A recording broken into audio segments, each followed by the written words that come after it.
amigo nagtago amigo. At gawa ng medyo masama pa yung panahon. So ayan amigo, kapal pa ng ulanin sa parteng biliran. Ayan.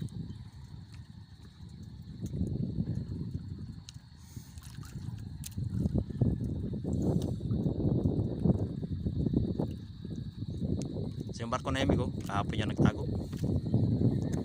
Malakas siguro dun sa parteng Tacloban.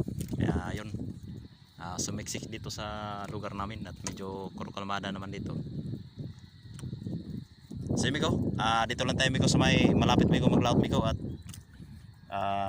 hindi pa natin kaya sa parteng Samar. Hindi pa tayo dadayo ngayon at medyo malakas pa yung habagat. Kaya dito lang muna tayo sa malapit. Pang bigas-bigas lang amigo ba? At wala nang bigas. Makadali lang tayo ng mga 5 kilo. Ayos na yun.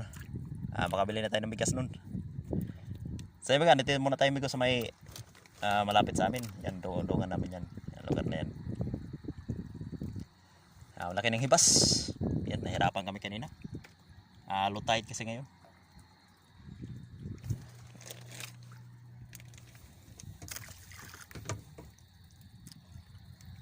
So yun pala amigo, magandang umaga nga pala sa ating mga subscribers dyan, pati na rin po sa mga viewers, pati na rin po sa mga silent viewers natin yun. Magandang umaga po sa inyo lahat at maraming salamat po sa nag-subscribe at nadagdagan naman po yung ating subscribers.